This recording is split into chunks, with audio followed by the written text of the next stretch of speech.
running all about because of placard carrying protesters. They deployed all the security forces that they couldn't deploy to Sambisa Forest. They deployed all the security apparatus in the country that they couldn't use to combat unknown gunmen. They deployed all the resources that they could not use to combat kidnapping and insecurity in the country. They didn't stop at that. They now went ahead to obtain a court order to restrain unknown persons so that we will not protest. They didn't stop at that. In that same court order, they went to restrict us to a particular location where they can ambush us. On the fourth day, our people resisted. They asked us to converge at Freedom Park at Ojota. We started at Ikeja. That is a success on its own. Please, let's give ourselves a round of applause.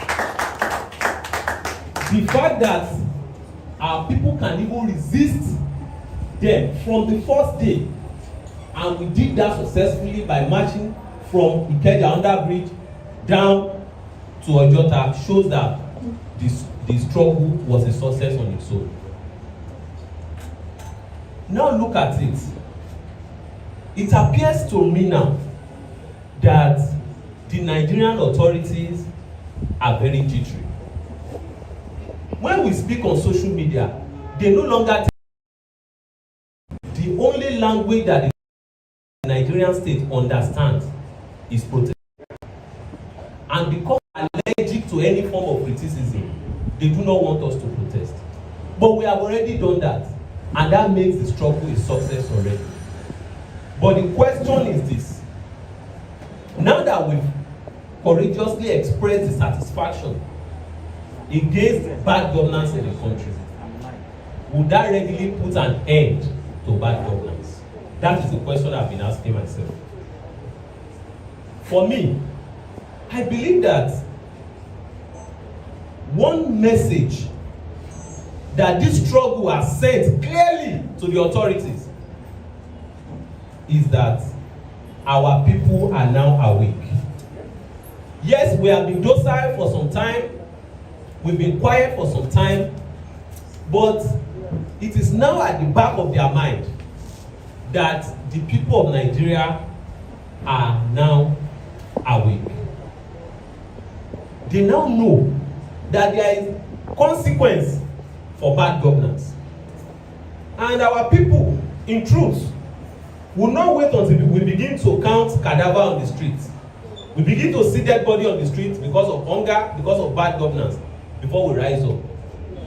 They are now aware that power truly resides in our people. Before now, we have to be sincere with ourselves.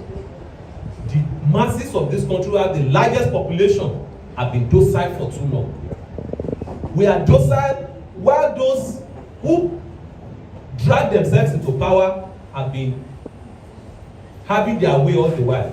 But they know that the dynamics, it has completely changed from docility to now being clearly vigilant.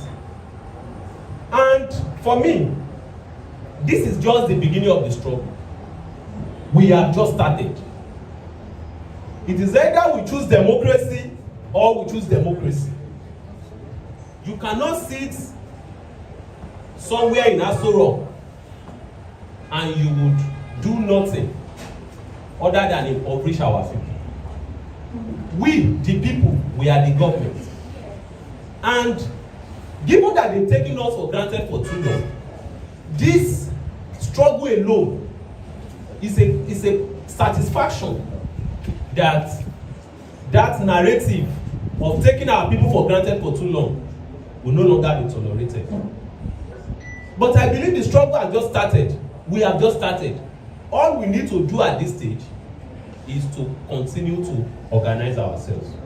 The ruling elites, the ruling class are well organized. But Amongst us, the masses, they throw ethnicity, they bring issue of religion, and they continue to weaponize poverty. For we, the working class, for we, the masses, we must organize for we to defeat them. We are going to defeat them. It's just a matter of time. But we must organize ourselves. While we were planning for the protest, they were holding meetings upon meetings. Emergency meeting. When there was hunger in the country, there was no emergency meeting. Insecurity, there was no emergency meeting. Inflation, there was no emergency meeting. Unemployment, there was no emergency meeting. But when the people rose to say, look, we are putting an end to bad governance, they were running helter-skelter.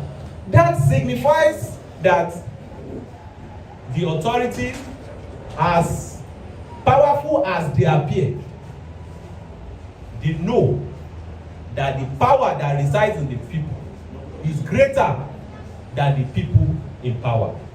I want us to organize ourselves. I think that is the only message I have. That at this time, we must not be caught off guard any longer. We cannot afford that again. That thugs will come and invade us, that they go overnight to get court orders.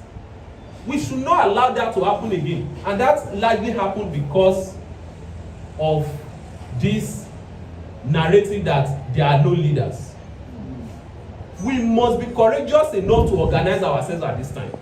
We have just one purpose. We want to put an end to bad governance. If we do not organize ourselves, maybe we are concerned about the appellation of leadership.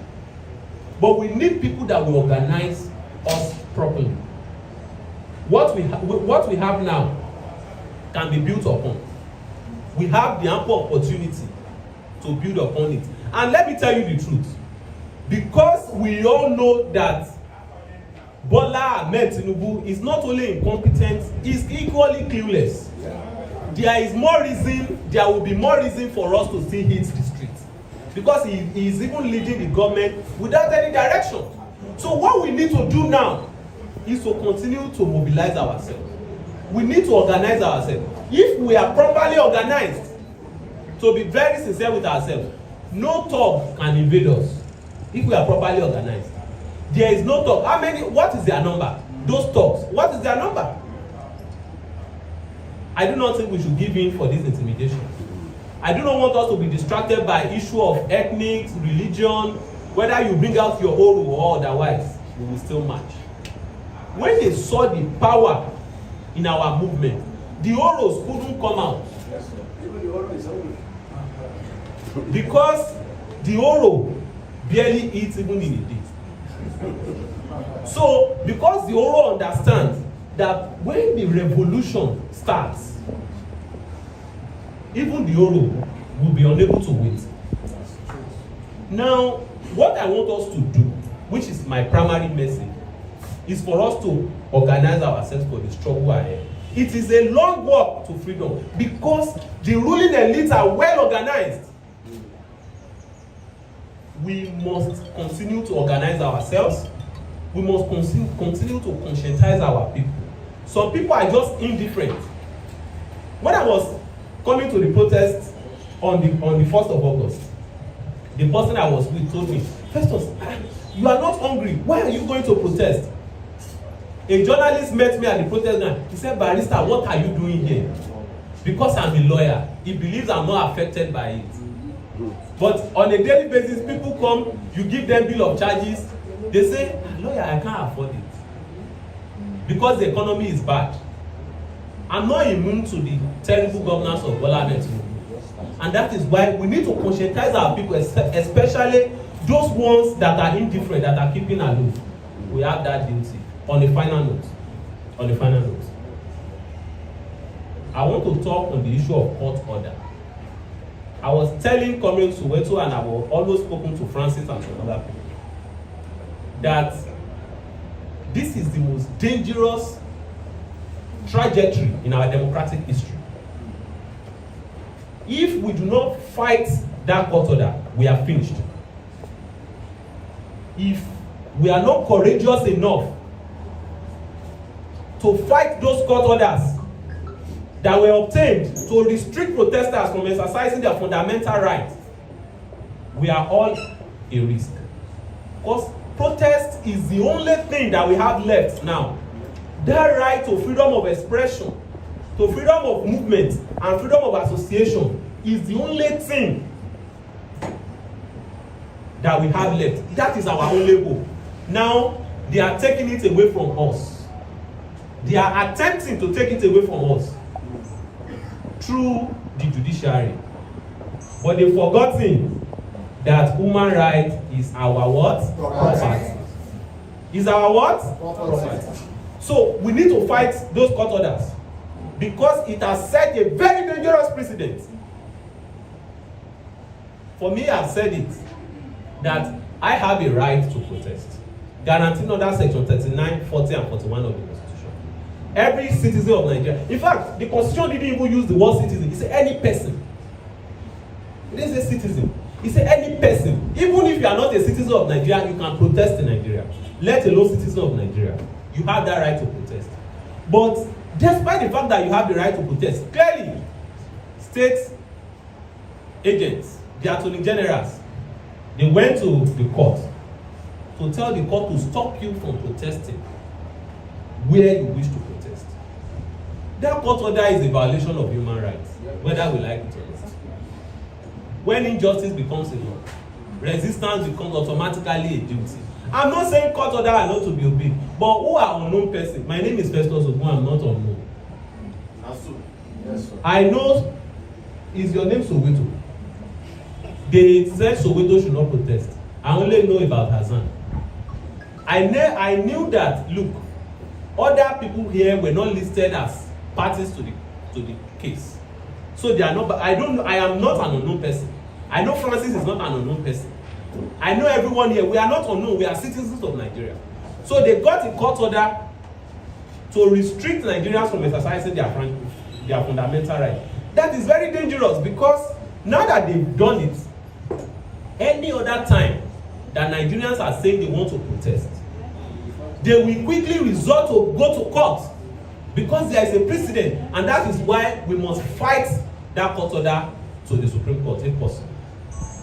That court order is too dangerous. I'm sounding a note of warning to all comrades here.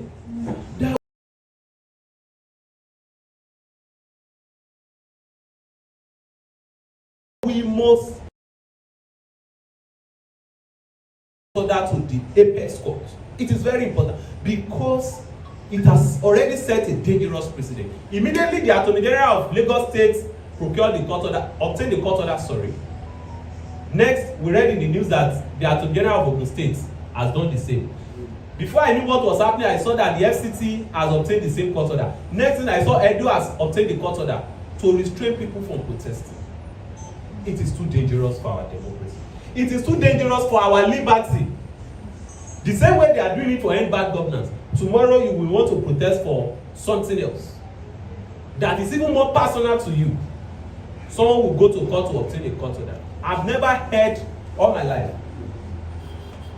that even during the military rule, military will not go to court to obtain a court order to restrain comrades from protesting. But in a supposed democracy, a constitutional democracy, we are having an experience where court orders are being obtained to restrain protesters. I think that we must challenge that court order moving forward so that we can clear the precedent. We must challenge that court order so that we can set the record straight that, look, you cannot restrain a protester to a particular place before such a protester can exercise his right to protest. If they are asking someone in Okokomaiko who says he is hungry and he wants to protest against hunger and bad governance, they say he must come to Ojota. Where will he get money to come to Ojota? Someone in Badagry to come to Ojota before you can exercise your right. So I think that we must whether set up a committee or have a team that will look at how to challenge that order of court. It is too dangerous for our democracy. It is a very dangerous precedent. I say, look, how? I kept asking myself the question, how will this kind of order even who conceptualize it? But what APC government cannot do does not exist. This is why we must be eternally vigilant. They could, under the guise of that court order, they could arrest a lot of people. Yeah. And because they know that we have a justice system that is painfully weak and not fashioned in a way that protects the Nigerian people, they know how they can take advantage of the system to victimize our people. This is why the second table, apart from us organizing, we must see how we will challenge that court order, because that court order is a violation of human rights. That court order is unconstitutional, because if you look, I'm sorry, but I want us to get it clear. If you look at section 45 of the Constitution, it says that, look, these rights, they are not absolute. Nobody is doubting that. Even the right to life is not absolute. We are not contesting that. But you can only restrict that right through a law under section 45. And that law is not executive fiat. It's not one governor says you should not protest, or one traditional ruler, glorified civil servants are telling you you should not protest. We are saying a law enacted by the National Assembly or State House of Assembly. That constitution did not say that you can restrict a person's rights by a court order. Court order is not part of the restriction or derogation to a person's fundamental right. It's not there. And it also says that even if you have that law must be reasonably justified in a democratic society. If you have a law that even says you don't protest, is it reasonably justified in a democratic society? This is why we must challenge that court order. We have that duty. I hope we don't betray our generation. Thank you. Freedom comes by struggle. Freedom comes by struggle. By struggle. Freedom comes. Freedom comes by struggle. Freedom comes by struggle. By struggle. Freedom comes. Thank you, Barrister. Thank you so much. Sorry, there's a story going around on Twitter that the police laid CHA. I don't think it is true. It's a false story. Please. Yes, that's what I'm doing. I'm debunking that. No police laid CHA. They were here, but they did not lay CHA. Yeah. So thank you so much, Comrade Festus Ogun. I think the key message from his lead-off is that we must choose if we want democracy or democracy. We must. Okay. Please, I slept in this office, and so by 5 o'clock, the police were all here. There were more than 300. So I called Abuja, my boss, and told him about Please, around 5 o'clock this morning, police were all here. There were almost 300 with about their or whatever. They were about to 30 or so. So later, when I called my boss to Abuja, after some time, they were not here again. Then later they came back. Later they went back again. So they were here even up to maybe around 8 or so. Yes, thank you for that information. They are here indeed. But the thing going around on Twitter is that they are restricting people from coming inside. No, that's not true. They are not restricting people from coming inside. They cannot. Yes, they cannot. Yes. In our national secretariat, They cannot. So thank you. I think that was a good lead up. And one of the things that I also got from him is the fact that we must begin to organize, because the people at the top are organized. But they keep dividing us by parochial sentiments. I remember that at Ojota, I had to grant an interview, and then I started crying when they asked me my name, because I could not say my name for a minute. I could not say my name because I'm Igbo. And the popular narrative out there is that Igbos are not organizing for this protest.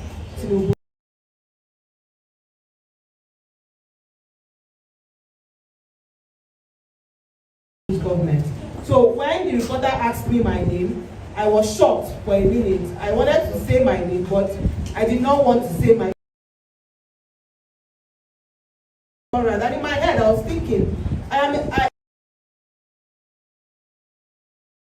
my name becomes foreign to my tongue, that I cannot say my name because the land has been so divided with wicked sentiments that we do not recognize when our oppressors are pitting.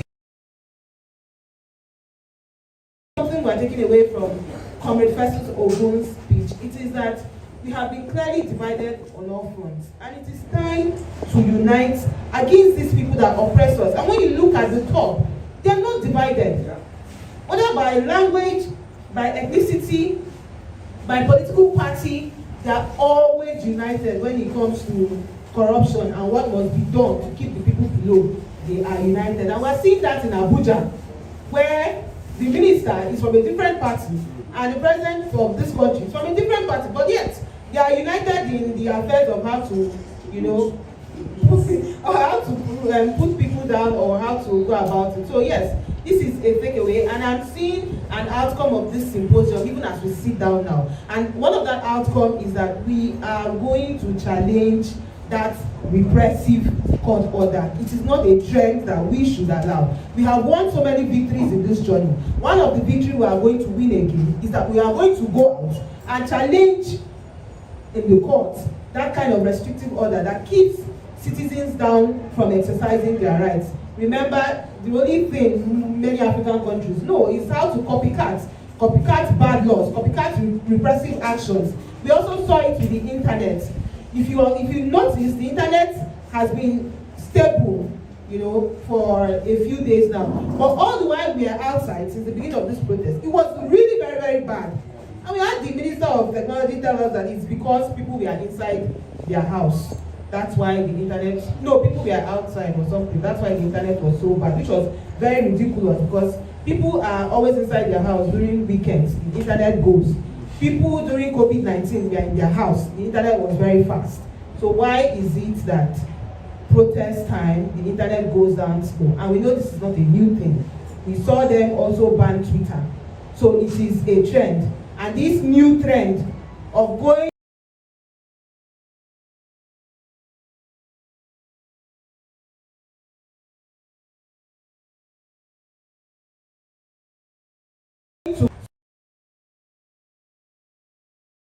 that we must hold tight and say that that is one of the things that we must move forward with to challenge, even as we score more victories ahead. As we move forward, I want to call on Comrade Akinde to come over here, and Comrade Akin Revolution, please join us at the table. Yeah, so to speak next to us, I'll pass the phone to Comrade Helashus. Greatest Nigerian people. Great. Articulate Nigerian people. Great. Ever conscious Nigerian people. Greatest Nigerian people. Great. I want to be sure all of us are here. Well, first and foremost, I would like to address the person that says, why are we not on uniform? And of course, in everything that happens to us, like he has said, there's all need for us to be drawing lessons. I was just on my way to my office. I saw police here. I'm like, what's going on here? I got to the office. I prepared myself for the day. And I make a call to somebody. It was that call that made me to be here. And so when I was talking to that person had mentioned that, there is a program here today. And on my own part, my own commitment, I felt, no, if I'm in the office, I am wrong. And that's why I came here. I left all what I was doing, and I'm here. So please, for that black uniform, I was on black yesterday, I was an outside yesterday.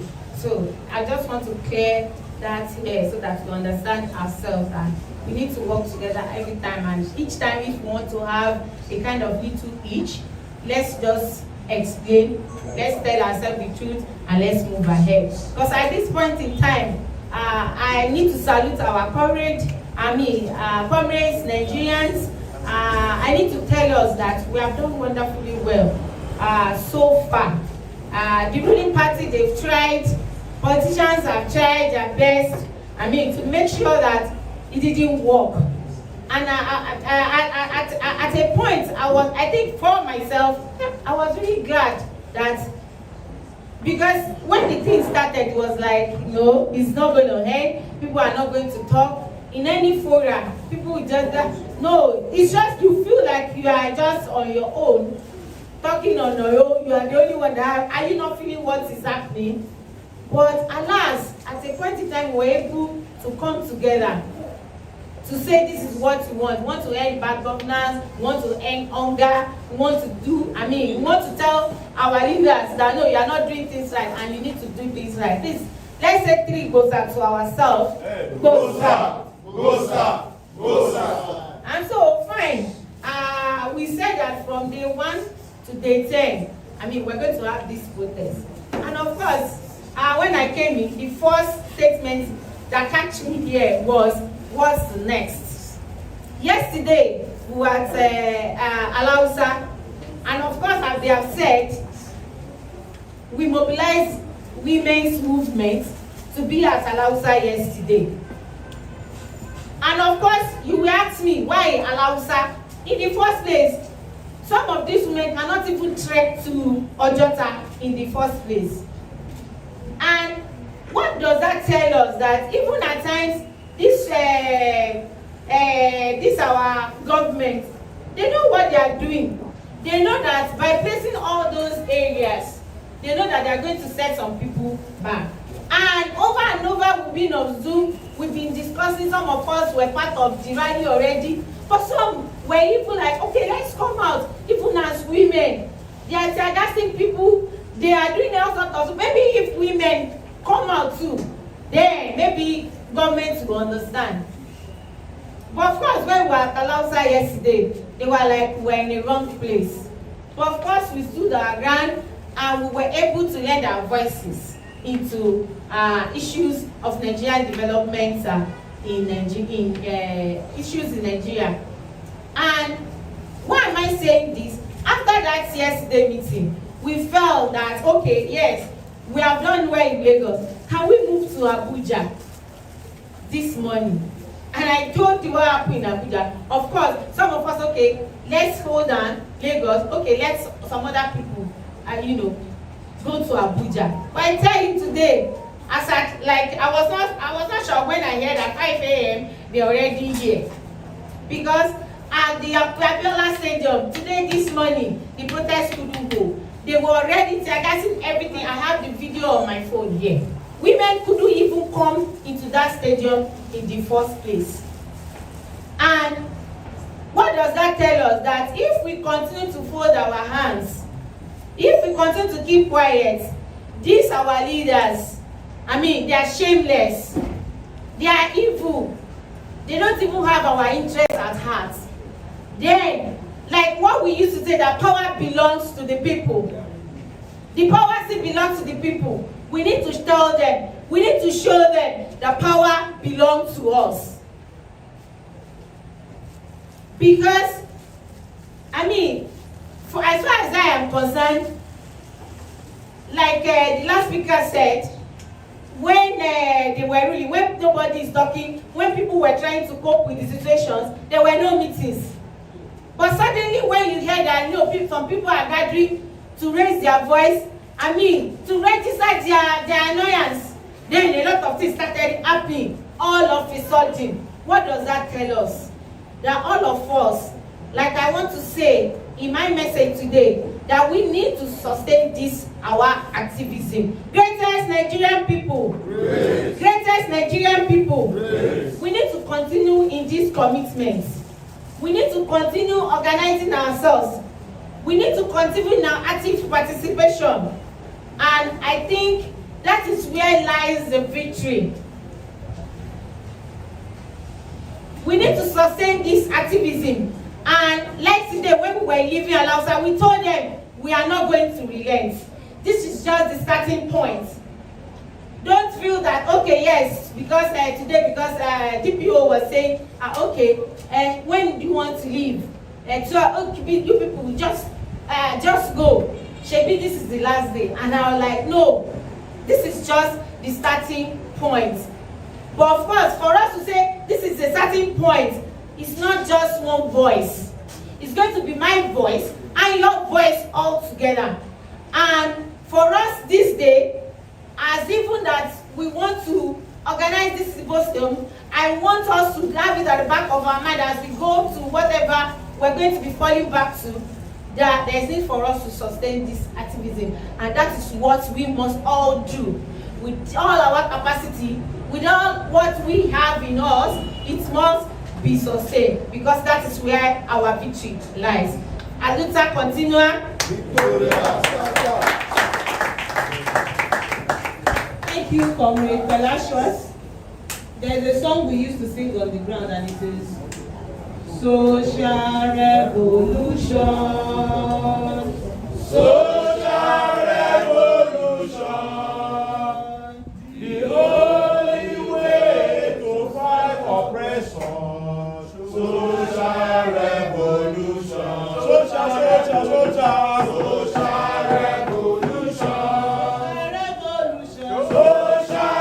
revolution. The only way to fight oppression. Social revolution. The only way to fight oppression is social revolution. When the society tire, the oppressors will run. So just keep it at the back of your mind. So next to speak to us will be Comrade Akin Revolution. Great Nigerian people. Great. We have done what they considered impossible. If you know the amount of resources that the states deployed to prevent what took place from the 1st of August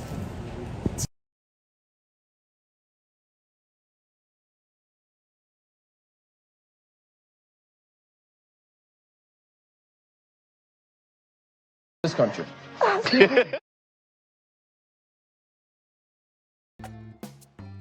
What is going on there? We want to know the truth. Today you hear there is subsidy. Tomorrow somebody will come, there is no subsidy. Oh, there is